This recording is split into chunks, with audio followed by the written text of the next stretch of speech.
Muy buenos días, les saluda la Magíster Meli Ruiz.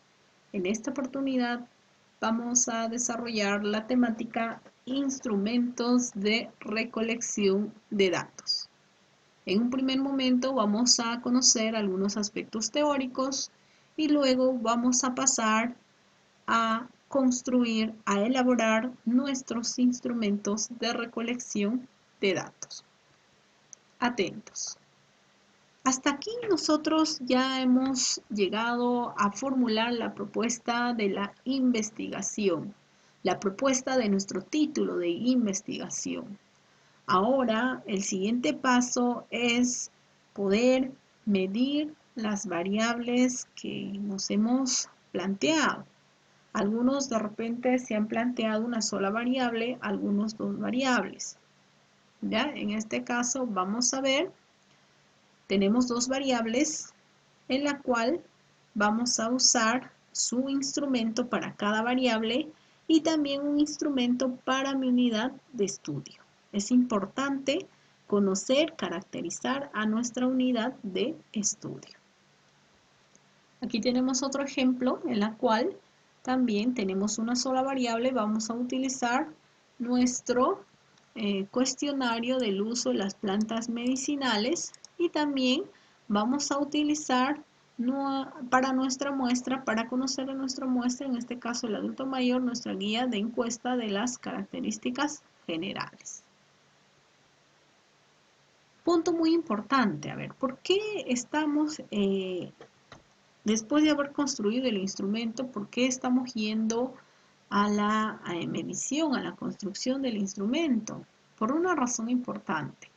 Dentro de una investigación cuantitativa, lo más importante es poder medir la variable.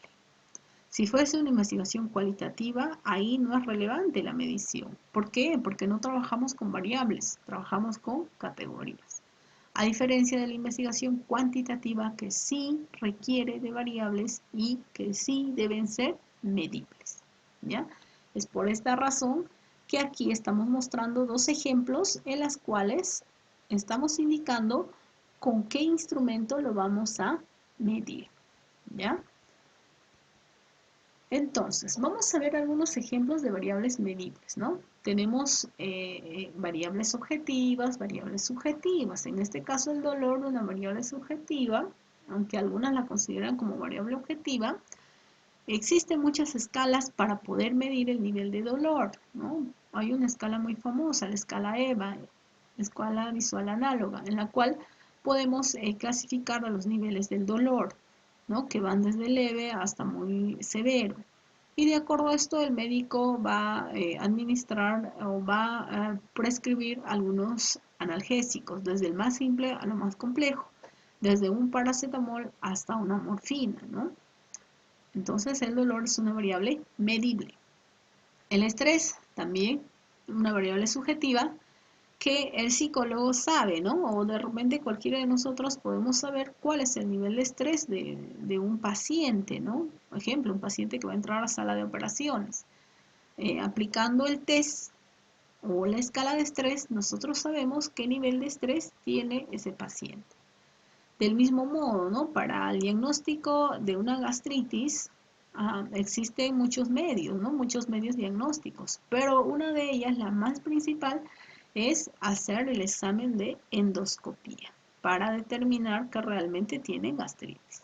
Y cuando hablamos de nivel de conciencia, hablamos también de una escala muy conocida en el sector, en el área de salud, sobre todo en las áreas de emergencia, la escala de Glasgow. Con esa escala nosotros podemos conocer, podemos medir el nivel de conciencia de nuestro paciente en este caso. ¿Ya? Entonces, aquí solamente hay algunos ejemplos, ¿no? Pero ya sabemos que dentro de la investigación cuantitativa lo más importante es poder medir nuestras variables. Entonces, vayamos a definir qué es un instrumento y qué es un instrumento de medición, ¿ya? Un instrumento es toda herramienta, ¿no? Por ejemplo, podemos hablar de la guitarra, ¿no? La guitarra es un instrumento, ¿no? Podemos decir que la guitarra es una herramienta. Igual, la tijera es un instrumento, es una herramienta, es un recurso. Pero cuando hablamos del campo de la investigación, nosotros ya hablamos de instrumentos de medición. ¿Por qué? Porque nosotros vamos a recolectar datos, ¿ya?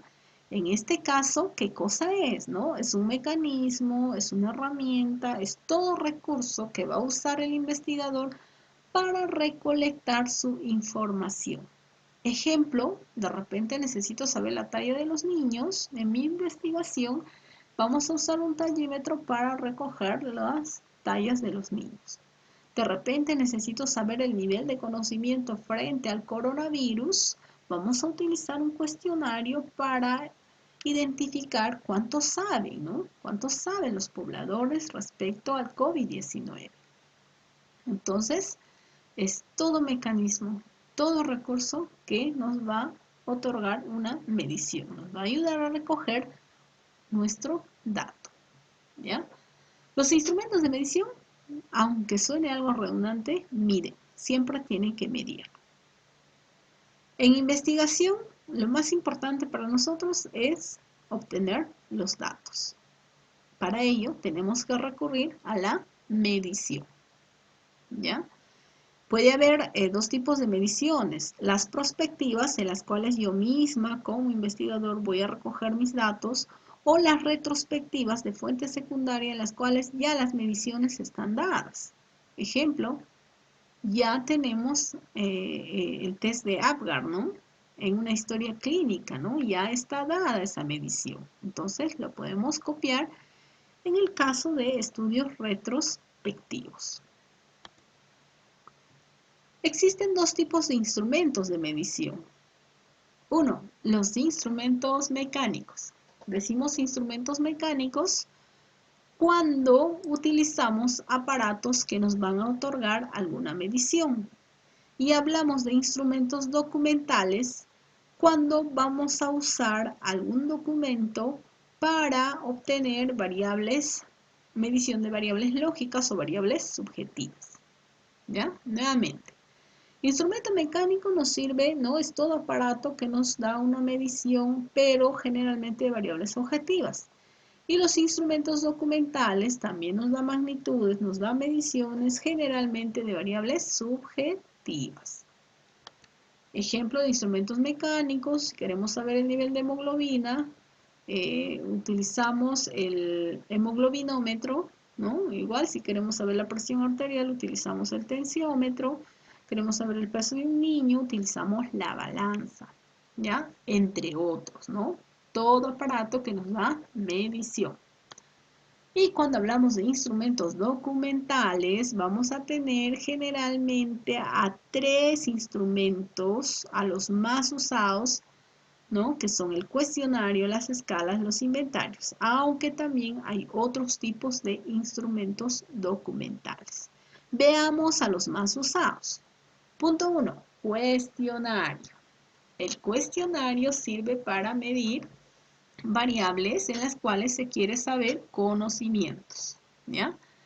Está compuesto por un conjunto de preguntas a las cuales se les denomina ítems o reactivos. Ahora, existen diferentes formas de hacer preguntas, ¿no? Podemos trabajar con serie de preguntas, podemos trabajar con preguntas cerradas, preguntas abiertas, preguntas mixtas. Depende mucho el enfoque de investigación que vamos a desarrollar, ¿ya? Por ejemplo, si nuestra investigación es cuantitativa, de preferencia es conveniente trabajar con preguntas cerradas, ¿no? Que tengan alternativas. Si mi investigación es cualitativa, es viable trabajar con preguntas abiertas, pero también podemos hacer preguntas semicerradas o preguntas mixtas, ¿no? Depende mucho el enfoque de investigación que vamos a desarrollar. En este caso, vemos preguntas cerradas, hago la pregunta, lanzo las alternativas, dentro de las alternativas va a haber una correcta y las demás incorrectas. Aquí hay otra forma de preguntar, ¿ve? Lanzo los reactivos, son los ítems y tengo las opciones de respuesta. Característica importante de un cuestionario. El cuestionario siempre va a ser de naturaleza dicotómica. de dos opciones de respuesta. ¿Cómo así? Por ejemplo, aquí, cuando digo, ¿qué entiendes por los signos y alarmas del embarazo? Respuesta A, es un virus que se da en el embarazo. B, es una característica de la gestante que indica el peligro del embarazo. C, son todas las enfermedades que se dan en el embarazo. D, en el desarrollo del embarazo. ¿Cuál es la respuesta aquí? La B. Muy bien. Entonces, la B es la respuesta correcta y las demás son las incorrectas o distractoras. ¿Qué quiere decir? Acá hay dicotomía. Siempre va a haber una correcta y siempre va a haber incorrectas. ¿Ya? No importa acá el número de alternativas, así haya 8, 9, 10, siempre va a haber una correcta y las demás incorrectas. Por lo tanto, obedece a la dicotomía. En este caso sí es mucho más visible, ¿no? De frente hacemos las preguntas y ponemos el sí y no. Depende mucho el nivel cultural de la muestra a quien vayamos a entrevistar. Actualmente existen muchas formas de hacer cuestionarios. Podemos hacer cuestionarios de forma física o también podemos hacer cuestionarios virtuales, ¿no? Usando Google Formulario, podemos usar Keys, entre otros programas para poder elaborar mis cuestionarios online o virtuales. Siguiente instrumento, la escala. La escala generalmente nos sirve para evaluar actitudes, algunas veces prácticas, ¿no? Las escalas tienen generalmente naturaleza politómica, más de dos opciones de respuesta. ¿Ya? Generalmente se usa las escalas tipo Likert, ¿no? Que es la más conocida, la más común. Pero también tenemos las escalas Thurston. ¿Ya? Vamos a ver, aquí por ejemplo tenemos una escala Likert donde tenemos los ítems, los reactivos y sus opciones de respuesta, más de dos opciones. En este caso, la escala Likert se caracteriza porque tiene opciones de respuesta muy en desacuerdo, indeciso, de acuerdo, muy de acuerdo. ¿Ya? Y la escala Thurston generalmente a veces tiene dos opciones, que es de acuerdo y en desacuerdo.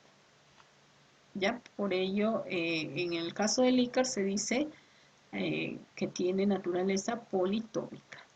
También tenemos a los inventarios en las cuales se utiliza cuando queremos saber algunas preferencias, algunos gustos, ¿no? Algunos tipos de estilos de vida de repente, ¿no?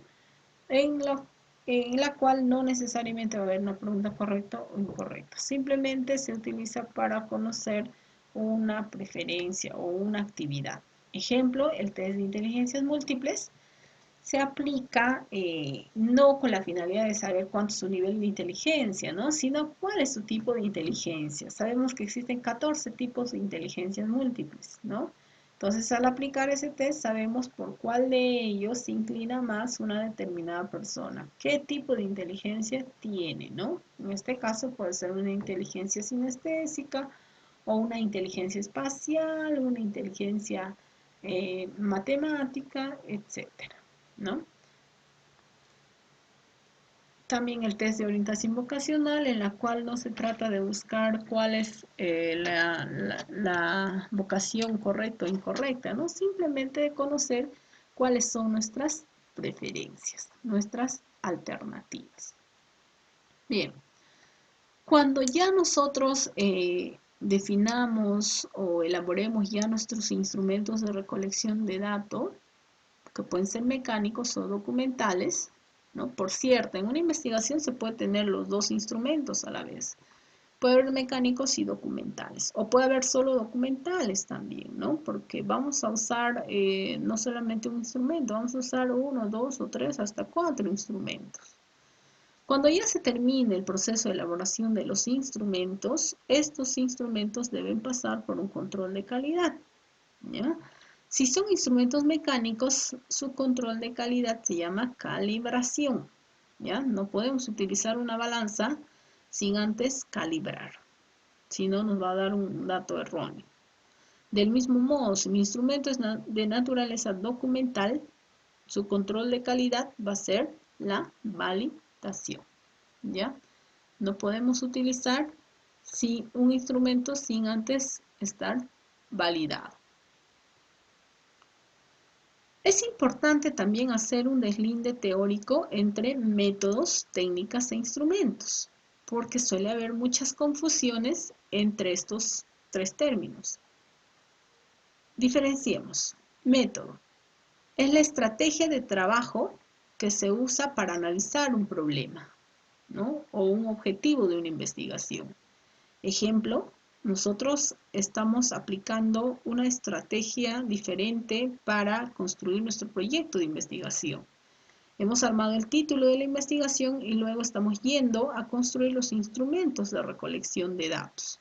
Cuando usualmente o tradicionalmente se suele elaborar el título y luego se suele pasar a la descripción del problema.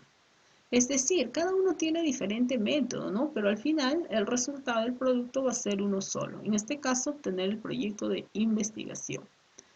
La técnica ya hace referencia a un conjunto de reglas, de procedimientos que permiten al investigador llegar hacia su objeto estudiado. En este caso, podría ser hacia una madre de familia. Y los instrumentos ya son los mecanismos, las herramientas que usamos los investigadores para recolectar y registrar información. ¿Ya? Entonces, más confusión, ¿no? Suele haber más confusión entre técnica o instrumento. ¿Ya? Entonces, técnica, procedimiento o forma particular de obtener los datos. E instrumento es cualquier recurso o herramienta que se utiliza para obtener los datos. Aquí tenemos, por ejemplo, 3 ejemplos de técnicas: encuesta, entrevista, revisión documental, y también algunos ejemplos de instrumentos. Ya vimos cuestionario, guía de entrevista, inventario, escala. Aquí también listamos nuevamente las técnicas más usadas y los instrumentos de mayor uso. Aquí más ejemplos. Por ejemplo, tenemos podemos usar formatos de observación y nuestra técnica sería la observación. Pero en esta oportunidad solamente nos vamos a dedicar a los instrumentos, ¿ya? Solamente se han mencionado las técnicas para hacer un pequeño deslinde teórico. Entonces, recordemos, un buen instrumento siempre tiene que proporcionarnos una buena calidad de la información. Y si este instrumento tiene calidad de información, esto nos va a garantizar un buen resultado, un buen trabajo de investigación, ¿ya? Entonces, volvamos al ejemplo inicial. Aquí tenemos 2 variables, ¿no? Cada variable tiene su forma de medición. En este caso, test de autoestima, el estilo de vida, ¿no? Que puede ser un instrumento que ya existe, ¿no? Que ya tiene un autor, o también lo podemos construir. Y para mi unidad de estudio tenemos acá una guía de encuesta de las características generales, ¿ya? En este caso vamos a empezar por construir un instrumento para caracterizar a la muestra. Va a ser el anexo 1, luego vamos por la variable, el anexo 2, y luego la siguiente variable, anexo 3. Algunos de repente van a tener solo 2 anexos. Acá hay otro ejemplo, burnout y rendimiento académico en universitarios, de la Universidad Nacional Mayor de San Marcos, Lima 2020, ¿ya? Empezamos por mi muestra, los universitarios, su guía de encuesta de características generales, anexo 1, el inventario de burnout, que también ya existe, va a ser mi anexo 2, y para medir el rendimiento académico necesito una ficha documental, que sería el anexo 3, ¿ya? No es conveniente juntar todo en un solo instrumento, y eso tiene un porqué. Porque cada instrumento va a pasar por un proceso de validación, por un proceso de control de calidad. Y no podemos juntar en uno solo porque cada uno, de acuerdo a su naturaleza, tiene diferente procedimiento de validación o calibración. Entonces, es necesario saber, ¿no? Conocer qué partes debe tener un instrumento de recolección de datos. Son 7 partes fundamentales, ¿ya? Primero se pone código, como aquí está el código, ¿no? Lo dejamos en vacío porque todavía no vamos a recoger datos, simplemente lo estamos diseñando. Luego va a tener un título del instrumento, cómo se llama el instrumento. Ahora, como vamos a tener en este caso, en este ejemplo, tres instrumentos, vamos a ponerle primero anexo 1, anexo 2, anexo 3 y así sucesivamente. En este caso, el anexo 1, dijimos, vamos a empezar por nuestra muestra en estudio, se llama guía de entrevista de las características generales. ¿De quién? ¿Ya? ¿Quién es mi unidad de estudio? 3, vamos a poner 4, perdón, 3, título del estudio. ¿Ya? Aquí tenemos, copiamos nuestro título de investigación. Luego vamos a poner instrucciones. Ahí están las instrucciones, estimado señor, señorita, sírvase por favor responder las siguientes preguntas, marque en los paréntesis correspondientes. Recuerde que esta entrevista es anónima y confidencial. Gracias por su participación o su apoyo. ¿Ya? Tenemos las instrucciones y el agradecimiento. Luego las dimensiones. Algunas variables pueden ser multidimensionales y algunas pueden ser unidimensionales. ¿Cómo sabemos eso? Hay que revisar la información. Si hablo de anemia, la anemia generalmente es unidimensional. Si hablo de estilo de vida, el estilo de vida es multidimensional porque según las literaturas tiene 4 o 6 o 8 dimensiones, ¿no? Siempre tiene más de 2 dimensiones. Luego vienen los cuerpos de reactivos o ítems. Aquí está, ¿ve? Las dimensiones están en romanos y los ítems o reactivos están en números naturales. ¿Ya? Aquí está un ejemplo. Siempre que vayamos a estudiar a una persona, siempre es necesario identificar sus características demográficas. Y ahí estamos hablando de edad, de género y procedencia. ¿Ya? También podemos preguntar sus características sociales como estado civil, religión, ocupación, etcétera. ¿Ya? También aquí hay otro ejemplo, ¿ve? Donde se aplica en los mismos pasos. Cada instrumento tiene que aplicar los mismos pasos. Aquí están las dimensiones en romano. Las preguntas, ¿ve? Características demográficas. Aquí le pregunta la edad. Aquí también le pregunta la procedencia. Y en características sociales, como les dije, estado civil, religión, grado de estudios o grado de escolaridad y ocupación, ¿no? Puede haber otras preguntas también. Podemos preguntar características familiares también. Ahora, si es un estudiante, podemos preguntar características académicas. Y adicional, siempre es bueno preguntar datos informativos, ¿ya? Preguntas que no estén contempladas en las dimensiones anteriores. Entonces, en este caso, vamos a también construir el instrumento para este estudio, ¿no? Uso de plantas medicinales, ¿no? Durante el COVID en personas adultas mayores de una comunidad nativa de Pucallpa. Su anexo 1, muy bien, su guía de entrevista de las características generales y el anexo 2 sobre un cuestionario sobre el uso de plantas medicinales. En la siguiente clase vamos a explicar a mayor profundidad la construcción de este estudio de los instrumentos de esta investigación. Hasta una próxima oportunidad.